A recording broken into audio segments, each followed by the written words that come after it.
On the night of July 11th, 1943, the Mediterranean sky above Sicily should have been a moment of relief for American forces. The Allied invasion of the island had begun the day before, and after hours of brutal fighting, hundreds of American paratroopers were finally on their way to reinforce the troops on the ground. 144 American transport aircraft, mostly C-47 Skytrains, flew in formation across the dark sea. Inside those planes were men from the U.S. 82nd Airborne Division, sitting shoulder to shoulder, waiting for the signal to jump into combat. But below them, the situation was very different. The Allied fleet off the Sicilian coast had spent the entire day under repeated German air attacks. Bombers had appeared without warning, torpedoes had struck ships, anti-aircraft guns had fired almost continuously for hours. Sailors were exhausted, tense, and expecting another attack at any moment. When radar operators detected a large formation of aircraft approaching the fleet that night, alarms immediately spread across the ships. Many sailors assumed the Germans were launching another strike. In the darkness, aircraft silhouettes were nearly impossible to identify. Then, one ship opened fire. No one knows exactly which vessel fired the first shot, but the moment that first anti-aircraft shell exploded in the sky, the entire fleet reacted. Within seconds, dozens of warships began firing. Tracers streaked upward in long red and white lines. Hundreds of anti-aircraft guns filled the sky with explosions. And the targets of that fire were not German bombers. They were American transport planes. The C-47 pilots were completely unprepared for what happened next. Instead of the quiet approach they expected, their aircraft suddenly flew into a storm of flak. Explosions erupted around them. Searchlights from ships cut through the darkness. Some pilots initially believed German fighters had intercepted them. But the terrible truth became clear almost immediately. The fleet below them, their own fleet, was shooting at them. Inside the transport planes, paratroopers watched in shock as aircraft around them were hit. Some planes burst into flames instantly. Others lost engines and began spiraling toward the sea. Pilots tried desperately to signal that they were friendly. Some flashed recognition lights. Others attempted to change course. Radio operators shouted warnings over the airwaves. It didn't matter. The anti-aircraft gunners below them had been trained to react instantly to incoming aircraft. In the chaos of war, hesitation could mean death. So when they saw aircraft approaching, they did exactly what their training demanded. They fired. The tragedy shocked Allied commanders. Friendly fire had always been a possibility in modern warfare, but few had imagined it could happen on such a scale. If their own forces could destroy an entire formation of transport aircraft in the matter of minutes, what would happen during even larger operations in the future? And there was one operation already being planned that would dwarf the invasion of Sicily.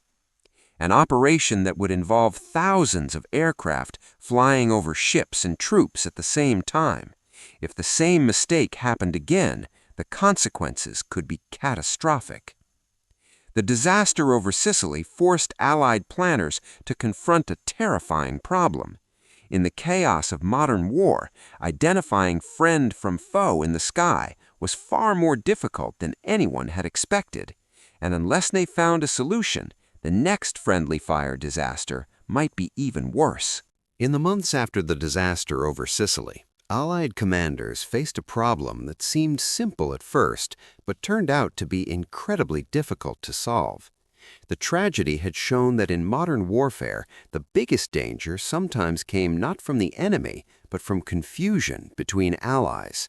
Ships, ground troops, and aircraft were all operating in the same crowded battle space, often at night, often under attack, and often with only seconds to make life or death decisions. The question was obvious. How could soldiers instantly recognize friendly aircraft before opening fire?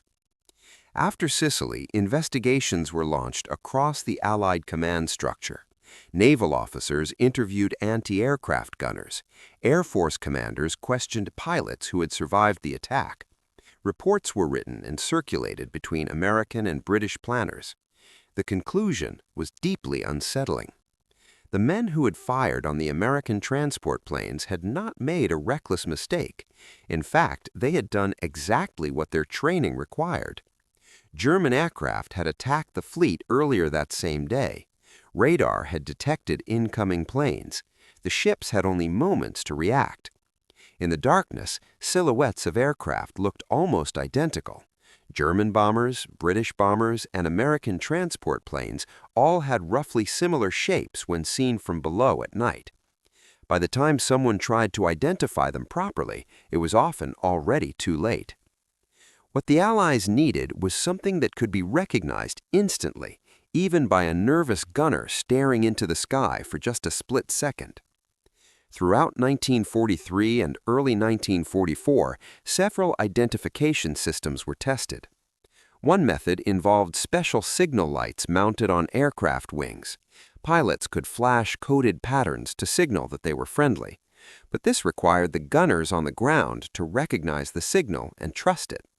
In the chaos of battle, that often failed. Another system used radio signals known as Identification Friend or Foe, or IFF. Aircraft carried electronic devices that could respond to radar signals from ships and ground stations. If the signal returned correctly, the aircraft was friendly. The technology worked, but it had a serious limitation. Not every anti-aircraft gun crew had access to radar screens. Many gunners were relying only on what they could see with their eyes.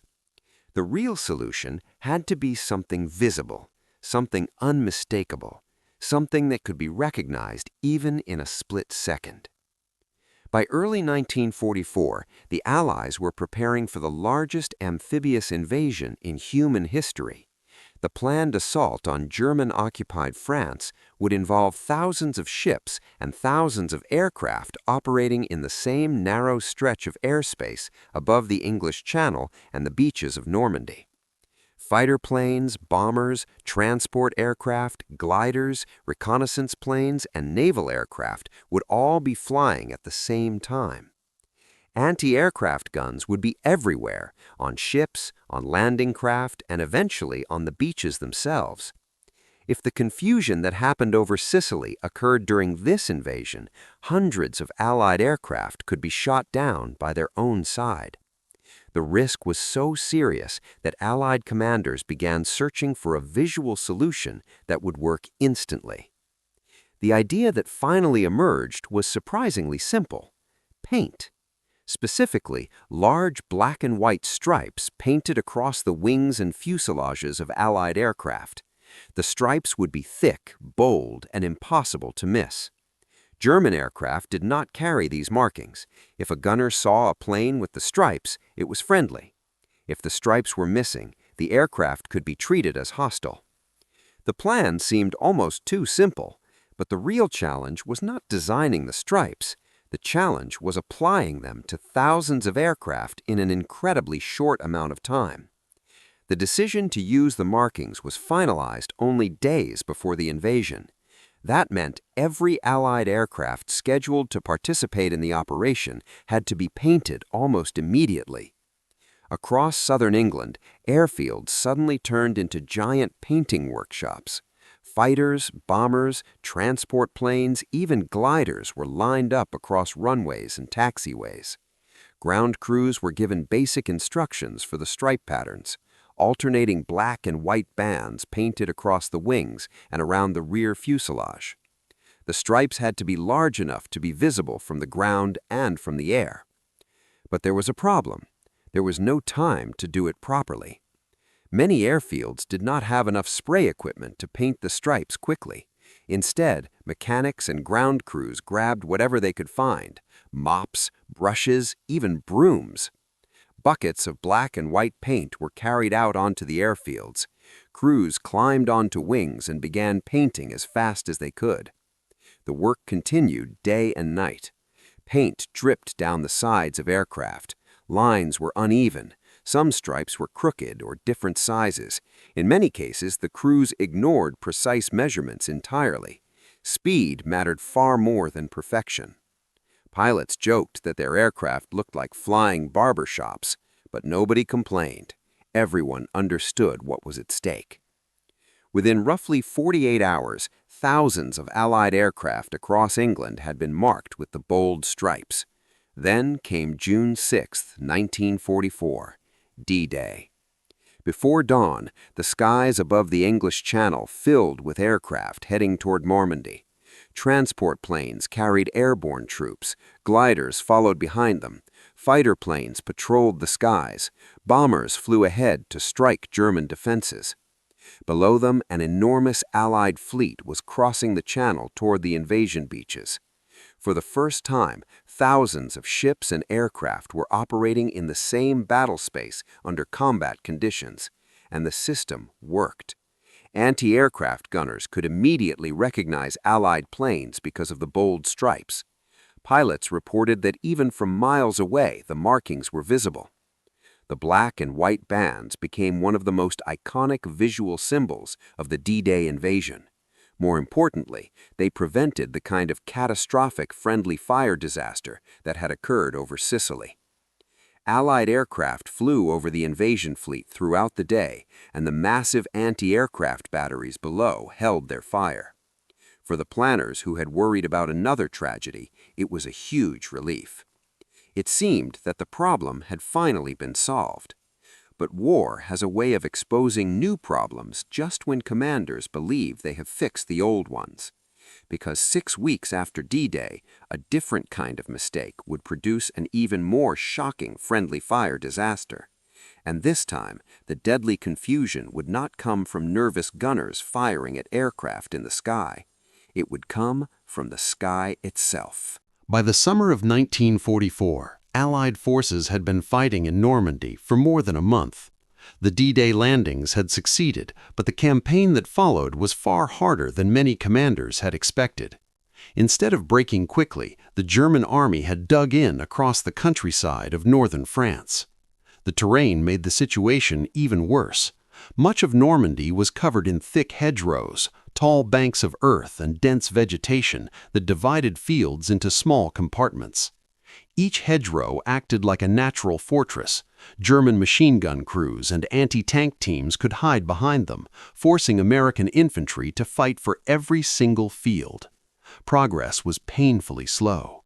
Some units advanced only a few hundred meters in an entire day of fighting. Casualties were climbing, and frustration was growing among Allied commanders. The solution they developed was bold and risky. It was called Operation Cobra. The plan was to break through the German defensive lines using one of the largest aerial bombardments of the war. Instead of relying only on artillery and infantry assaults, American commanders would unleash massive waves of heavy bombers to smash a narrow section of the German front. Once the German defenses were shattered, American ground forces would push through the gap and finally break out of the hedgerow country. Thousands of aircraft were assigned to the mission. Heavy bombers such as B-17 Flying Fortresses and B-24 Liberators would drop enormous loads of explosives on a concentrated strip of battlefield just ahead of American troops. The scale of the bombardment was staggering. More than 3,000 tons of bombs would fall within a relatively small area in just a short period of time. But this type of attack required extremely precise coordination. American ground forces would be positioned dangerously close to the bombing zone. If the bombers released their loads even slightly too early, the bombs could fall on their own soldiers. To avoid this, detailed planning meetings were held between the commanders of the air forces and the ground forces. They discussed flight paths, target markers, safety distances, and bombing directions. The bombers were supposed to approach along a specific route that would reduce the chance of overshooting the target area. But in the complexity of wartime planning, something critical went wrong. At one of the final coordination meetings before the operation, the ground commanders and the air commanders left the room with different understandings of the bombing plan. One group believed the bombers would approach the target along one direction. The other group believed they would approach from a different direction. No one realized the misunderstanding at the time. Even worse, no one wrote down the final decision in a clear, official order. The error went unnoticed as preparations continued. On July 24, 1944, the first attempt at Operation Cobra began. But thick clouds covered the battlefield, making accurate bombing almost impossible. Some bombs landed dangerously close to American lines. The attack was quickly halted. Commanders postponed the operation until the weather improved. The next day, July 25th, the skies cleared. Hundreds of heavy bombers began approaching Normandy from England. From high above the battlefield, the bomber crews could see the smoke markers that had been placed to identify the German positions. Colored smoke was supposed to show exactly where the bombing should stop and where American troops were located. But the battlefield was already filled with dust, smoke, and confusion. Wind pushed some of the smoke markers away from their original positions. From the altitude where the bombers were flying, it became difficult to distinguish the exact line between enemy and friendly forces. As the first bombers reached the target area, they opened their bomb bays. Thousands of bombs began falling toward the earth. At first, many bombs struck German positions exactly as planned. But then something went terribly wrong. Some bomber crews approaching from the direction that had been misunderstood during planning released their bombs slightly too early. Instead of landing on German defenses, the bombs fell directly onto American troops waiting to begin their attack. On the ground, soldiers heard the distant rumble of aircraft engines. Then they saw the bombs falling. Massive explosions tore through American positions. Entire units were caught in the blast zones. Men who had survived weeks of brutal combat in the hedgerows suddenly found themselves under attack from their own air force. The bombing continued for several minutes. More waves of bombers arrived, dropping their loads across the same area. By the time the attack finally ended, enormous sections of the American front line had been devastated. Among the victims was Lieutenant General Lesley J. McNair. McNair was one of the most senior officers in the United States Army. He had come to the front to observe the operation and study the progress of the campaign. During the bombing, he was standing near the front lines when bombs exploded in the area. The blasts killed him instantly. He became the highest-ranking American officer killed by friendly fire during the entire Second World War. When the smoke cleared, the scale of the disaster became clear. Hundreds of American soldiers had been killed. Many more were wounded. Entire units had been disorganized just moments before they were supposed to launch the breakthrough attack. For the men on the ground, the experience was almost impossible to understand. They had trusted the aircraft above them. Those bombers were supposed to destroy the German defenses. Instead, the bombs had fallen on them. Despite the tragedy, the operation continued. Later waves of bombers struck deeper German positions more accurately, and American ground forces eventually managed to push forward. Operation Cobra ultimately succeeded in breaking the German lines and opening the way for the rapid Allied advance across France. But the cost of the mistake remained impossible to ignore. Investigations after the battle revealed the chain of problems that had led to the disaster. The misunderstanding during the planning meeting had never been corrected. Bombing directions had not been clearly confirmed. The smoke markers used to identify the front line had drifted in the wind, and bomber crews, flying at high altitude and under strict timing orders, had only seconds to make their decisions. Each small problem by itself might not have caused a catastrophe. Together, they created one of the most devastating friendly fire incidents of the war. When the news reached the headquarters of the Allied command, the reaction was immediate. The supreme commander of the Allied forces, General Dwight Eisenhower, was furious. He had already seen the tragedy of friendly fire once before during the Sicily invasion. Now it had happened again, on an even larger scale. According to officers present at the time, Eisenhower was reportedly shaken by the incident. He reportedly declared that something like this must never happen again. New procedures would be created. Coordination between air forces and ground forces would be improved. Marking systems would be redesigned. The Allies had learned a terrible lesson, and they intended to make sure it was never repeated. But war rarely follows promises. And in just 14 days, another deadly misunderstanding would prove how fragile those promises really were. When the reports from the Normandy bombing disaster reached Allied headquarters, the reaction at the highest levels of command was immediate and emotional. Hundreds of American soldiers had been killed or wounded by their own bombers during Operation Cobra. Among the dead was Lieutenant General Lesley J. McNair, one of the most senior officers in the United States Army. For General Dwight Eisenhower, the supreme commander of the Allied forces in Europe, a tragedy was deeply personal. He had already seen the dangers of friendly fire during the invasion of Sicily the previous year, when American transport planes had been shot down by Allied ships. Now, another disaster had happened, this time involving the very air power that was supposed to guarantee victory in Normandy. According to several officers who were present at the time, Eisenhower was furious when he learned exactly what had happened. The idea that American bombers had dropped thousands of tons of explosives onto their own troops was almost unbearable. He reportedly told his staff that something like this must never happen again. The order that followed was clear. Coordination between air forces and ground forces had to be improved immediately. Procedures that had seemed adequate on paper were clearly not working in the chaos of real combat. New rules were introduced almost at once.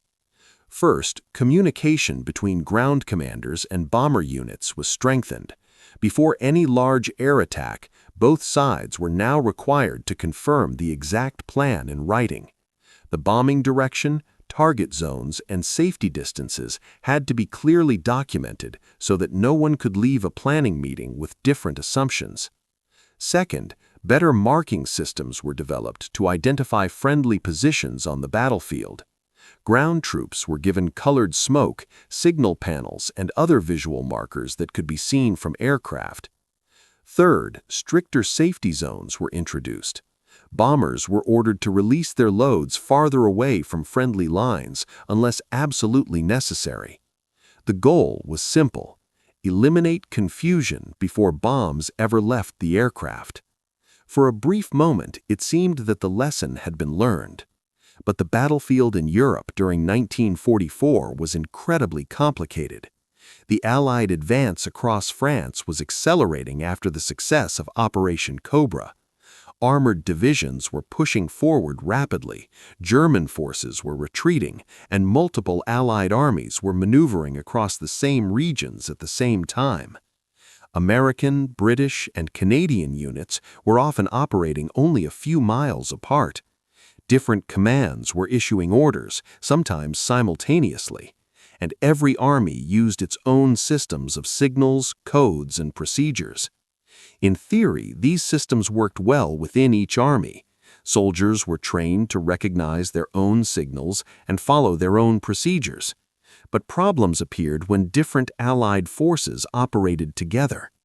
One particular signal system was designed to help ground troops communicate with aircraft overhead.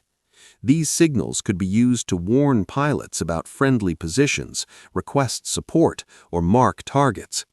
Under normal circumstances, they were extremely useful, but there was one dangerous flaw. Not all Allied forces used the signals in the same way. A signal that meant one thing to one army could mean something completely different to another. This problem had been known before, but it had never caused a major disaster, at least not yet. Then, only about 2 weeks after the Operation Cobra bombing tragedy, the weakness in the system finally revealed itself. During one operation, 2 Allied forces were operating in the same area. Both were using ground signals to communicate with aircraft and nearby units. But each force had been trained with a slightly different meaning for one specific signal. For one group of troops, the signal meant something very important. It indicated that friendly forces were located in that area. It was essentially a warning to aircraft and artillery units to avoid attacking that position. For the other force, the exact same signal meant almost the opposite. In their training manuals, that signal was used to indicate that enemy forces had been identified and that an attack could proceed. Under normal conditions, the difference might have been noticed and corrected, but war rarely provides normal conditions. Units were moving quickly, communications were rushed, commanders were under constant pressure to maintain momentum against retreating German forces. When the signal appeared, the two forces interpreted it completely differently. One side believed it was marking friendly troops, the other believed it was marking enemy targets. What followed was tragically predictable. Aircraft and supporting weapons attacked the area, believing they were striking enemy positions. Instead, they were hitting their own allies. The details of the incident varied depending on which reports were consulted, but the central problem was undeniable.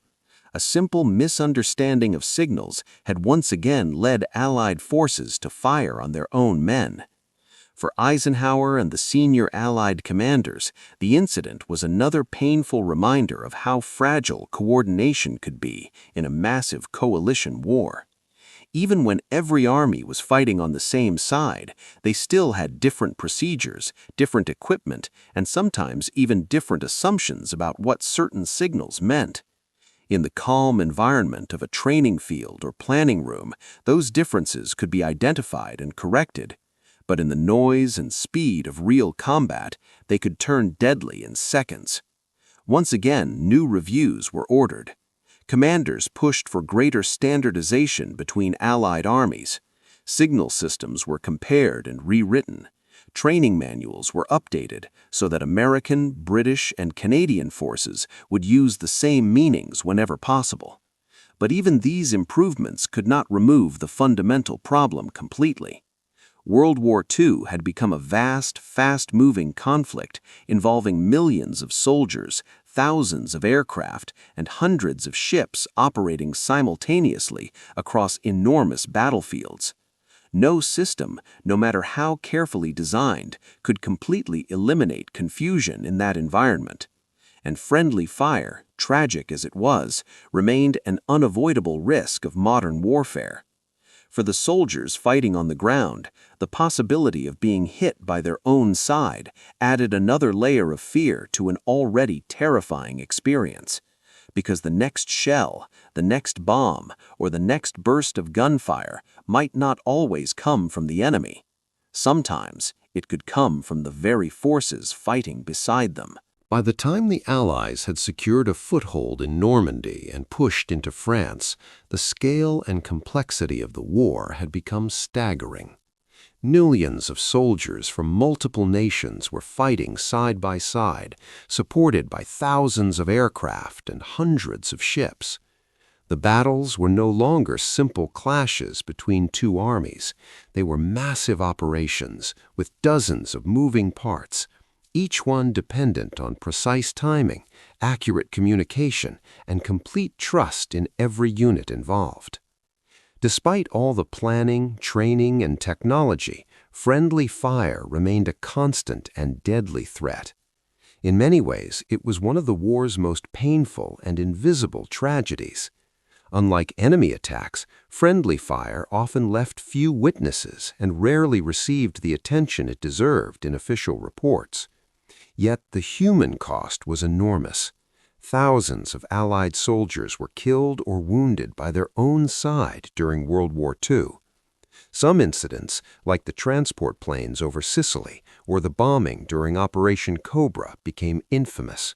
Others were smaller but no less devastating, hidden in the chaos of countless battles across Europe, Africa, and the Pacific. Historians have spent decades analyzing why friendly fire happened so often, and the answers are complex. Part of it was technology. Radar, radio communication, and identification systems were still in their infancy. Pilots and gunners often had only seconds to determine whether an aircraft or vehicle was friendly. Mistakes could happen in the blink of an eye. Visibility could be limited by weather, smoke, or terrain. Even the most sophisticated equipment of the time could fail or be misread under stress. Part of it was human. Soldiers, sailors, and airmen were under incredible pressure, facing exhaustion, fear, and the chaos of battle. Decisions had to be made instantly, often with incomplete information. Training emphasized speed and aggressiveness. Hesitation could mean death. In that environment, even the most disciplined troops sometimes fired first and asked questions later.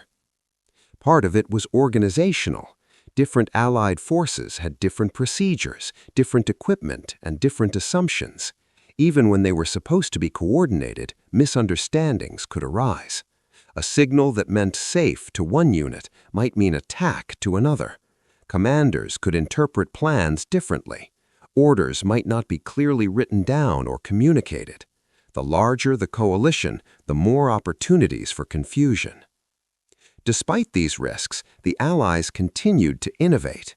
New systems were developed to mark friendly units, from colored smoke to striped aircraft. Planning procedures were improved. Air-ground coordination was refined. But war is unpredictable. Every solution could only reduce the risk. It could never eliminate it entirely. For the soldiers caught in friendly fire incidents, the consequences were immediate and devastating. Men who had survived enemy attacks and weeks of brutal fighting suddenly found themselves under fire from their own side. Trust, discipline, and courage were tested in the harshest possible way. Survivors often carried the trauma with them long after the battles ended. Friendly fire also revealed a deeper truth about modern warfare. The deadliest danger is not always the enemy. In complex, fast-moving battles involving multiple nations and countless moving parts, confusion, miscommunication, and human error could be just as lethal as the opposing army. Commanders and planners could try to prevent mistakes, but in the fog of war, nothing was guaranteed. Even today, historians continue to study these incidents to understand what went wrong and why. Friendly fire was not a sign of cowardice or incompetence. It was a tragic byproduct of a war on a scale humanity had never seen before. Every decision, every signal, every moment of hesitation had consequences. Sometimes those consequences were fatal. In the end, the story of friendly fire in World War II is a reminder of the fragility of human life in war. It shows the limits of technology and planning in the face of chaos. It highlights the courage of soldiers who continued to fight despite the constant risk that the next bullet, shell, or bomb might come from their own side. And it underscores the truth that even in a war fought for survival and liberation, the greatest enemy is not always the one wearing a different uniform. The lessons of those tragedies live on. Military planners today study them carefully, seeking to prevent such mistakes in future conflicts. Identification systems, communication protocols, and battlefield coordination all owe their development, in part, to the painful experiences of soldiers who fell victim to their own forces. The human cost of friendly fire remains a solemn reminder that war is unpredictable, and even allies must navigate its deadly uncertainties with constant vigilance. Ultimately, friendly fire in World War II stands as a warning and a lesson. In the heat of battle, the line between friend and foe can be dangerously thin, and even the most carefully planned operations can go tragically wrong. The bravery of soldiers, the innovation of commanders, and the resilience of armies were tested not only by the enemy, but by the chaos of war itself. And in that chaos, every moment of confusion could mean the difference between life and death.